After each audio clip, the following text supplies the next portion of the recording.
Hello, everybody.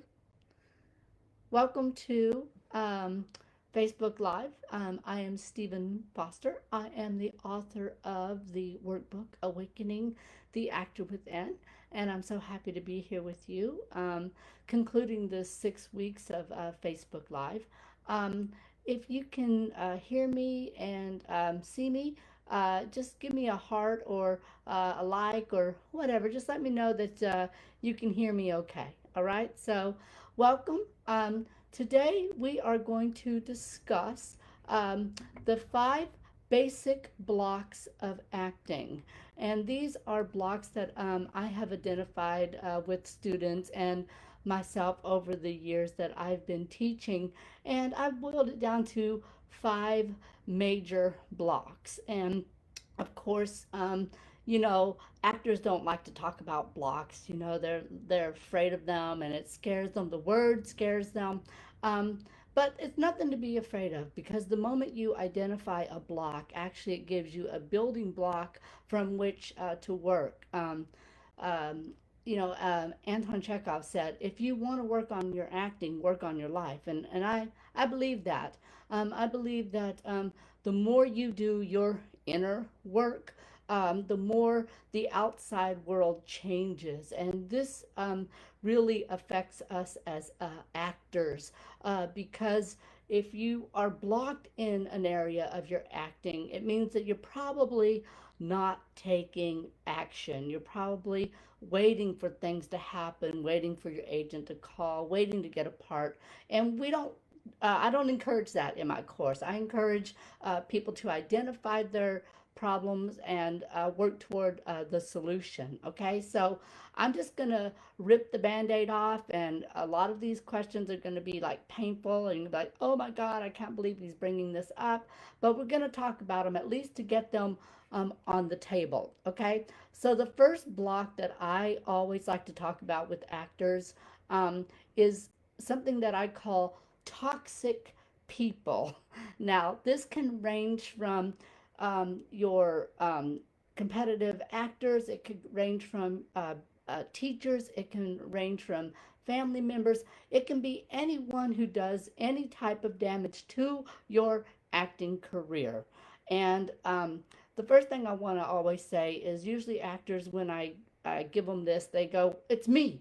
Um, and I don't really encourage people to put themselves on the list. Really, what we're looking for are people outside of ourselves who damage us as actors. This is not to play victim, this is just to identify people. Okay, so the first thing I always say to people is, um, who are these toxic people? And why do we have them in our lives? And we usually have them in our lives because we're on some level afraid of our own shadow, so to speak. We're afraid of ourselves. Or sometimes people are just downright mean. And so you have to identify them and understand where the blockage is coming from. So I always say to people, list 5 toxic or negative people to your career. They can be in the past, or they can be in the present. Any person who is toxic to your career, just write them down. This doesn't mean you're going to run out and try to heal the relationship or whatever. Right now, you just want to identify them. Because remember, what we're doing with blocks is we're identifying them and we're looking for solutions around them. Okay? So go ahead, list 5 toxic or negative people to your acting career. Okay? And you also, while you're making that list, you also might want to identify what they did exactly to hurt you. And the example that I always use, and it always sounds like I'm beating a dead horse, is my acting teacher in college, David Herman, actually told me I was too short to act, and he never cast me. And at one point he said to me, if you were a foot taller, I'd cast you. And that really, I was in college. I didn't know anything. I didn't even know how to go and look for a second opinion. But that was his diagnosis of me. And instead of using me as I am, it blocked me. And it blocked me really hard for 3 years, until I actually learned how to use my size as an asset, to help me with my career. And now that's how I get cast. So list 5 negative or toxic people to your career. Um, And the next question I ask after that is, do you see any themes of destruction? Do you see any common denominators among these people? You know, it could be the person who's downright mean. It could also, there's another subtle type of toxic person too, and that's the indifferent one, the person who never acknowledges what you do. This could be a teacher. Teachers are really good at that. They have their favorites, and they might not ever recognize what you do, what you bring to the table. That's equally toxic to actors, as well as the mean casting director who says, no, you did it wrong and don't do it like that. So there's degrees of toxic people, but you gotta identify them, because if you don't, what happens is you go around blaming yourself, and that's the last thing that we want to do. Okay, so that's the main one that I see a lot of actors juggle with, is the good old toxic people. Okay, so this week, make those lists, and you could even email me and go, this person blocked me, because the more you tell people that someone hurt you or something happened, the less energy it has around you, ironically, because we think, oh, if I just keep repeating it, it's going to keep repeating. That's not necessarily so. Sometimes I think it's actually we bury these things, and what I'm trying to do is to rip the band-aid off and have you not bury them. Okay, now the next big loaded thing is the topic of money. Now that is the big, big, big, big one for so many of us, myself included. I think every actor, unless you're Tom Cruise or Brad Pitt or, Bette Midler, you probably have money issues and problems with money around your acting. And that it's a very difficult and challenging topic for actors. Should I get paid? Should I always get paid? Should I quit my full-time job and pursue my acting? People do that heroic thing. I'm just going to quit everything and just focus on my acting, and they never get any money, and they never book anything because they're always scared, and they're every audition they go on, they're hungry, and they don't do their best work. So usually acting and money issues usually go together. They go with what we were taught, especially when we first started acting. Many of us were told, "Oh, you get a day job or get something sensible. Acting won't pay the bills." So, what I like to do is I like to actually ask people, tell me 5 negative things that you believe about money and acting. And if you make a good, solid negative list, you actually will see that these things are actually tied to your acting and how you um, go at acting with your money. Because a lot of times actors make plenty of money at their day job, but they squander it away on things that are not relevant to their acting. Like they'll spend, you know, $200 every month on going out to see movies, and they don't spend that amount of money on their career. So sometimes it's a matter of leverage with your money and putting it in the right container or the right avenue. A lot of times, though, I will say this about money, a lot of actors are told that they have to spend a whole bunch of money on their career, um, and that's not always the case. They spend money on classes, headshots, expensive, expensive, expensive things, workshops. And I say that sometimes can be a money pit too, because you're always giving and never receiving. So what you want to do with those negative, let's say I give you a list and one of your negatives is I can never make money acting. What you want to do is you want to transform that into a positive affirmation. Let's say um, I'm no good with money. You might say I am good with money. So you want to change those negatives into a working positive affirmation. And that doesn't mean you just say affirmations and you don't do your work. That's not what affirmations are about. Affirmations are sort of affirming what you're wanting to do while you're doing the work. So you're affirming a positive. And the other one might be, I am now making plenty of money acting. That could be a really good, strong affirmation, and that doesn't mean that you have to identify where that money comes from in terms of your acting. So that's one of the big things is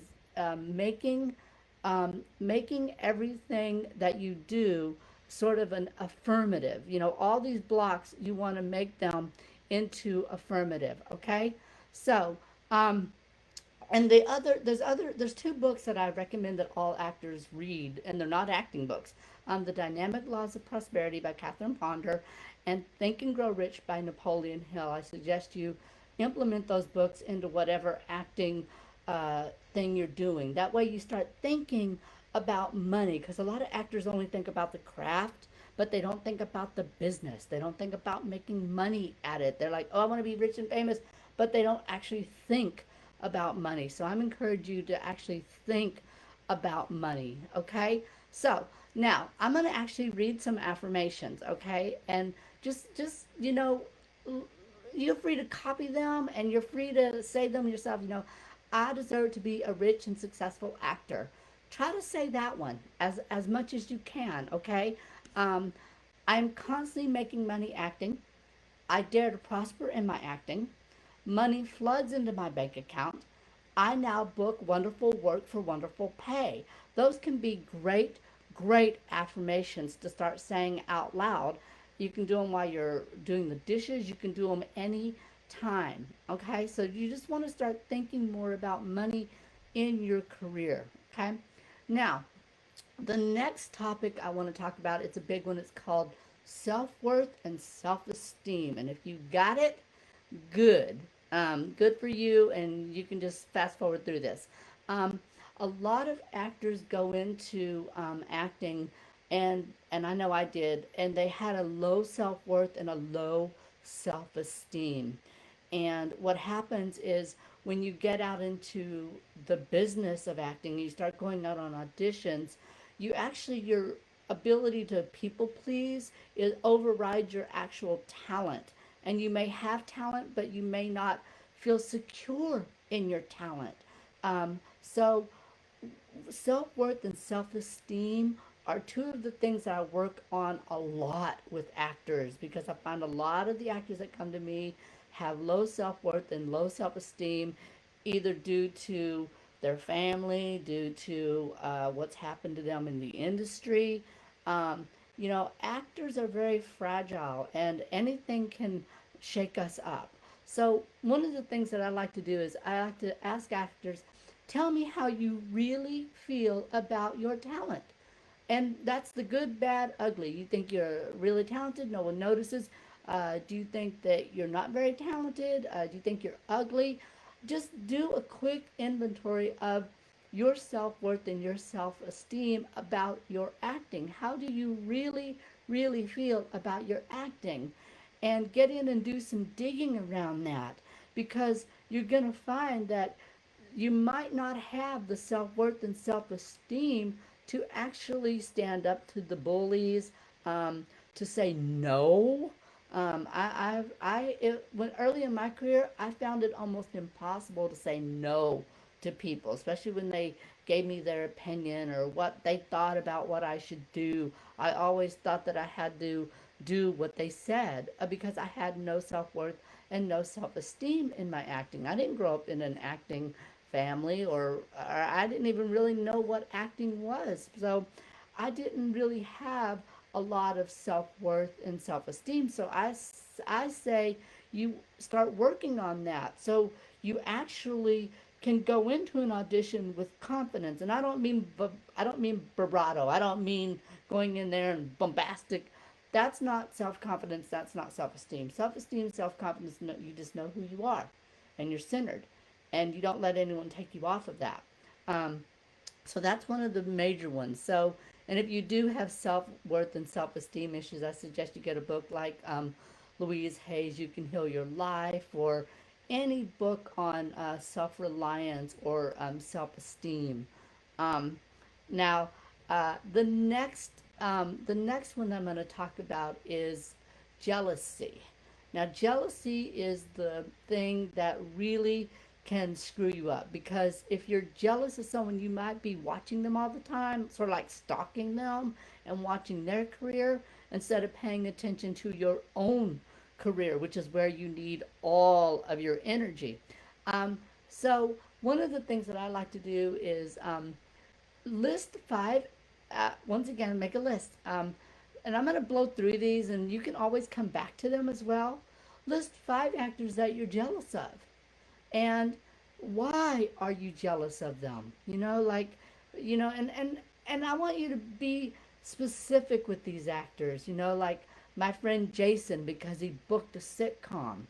And what you want to do with that information is you want to look at the person, you want to look why you're jealous at them, and then what you want to do is you want to sort of make a plan of things that you could do for your career. Like, say if you're jealous of Jason because he booked a sitcom. That's the one I just said. You actually can go, well, it actually sheds a light on what you want to do. You can go, oh wait, I want to be on a sitcom.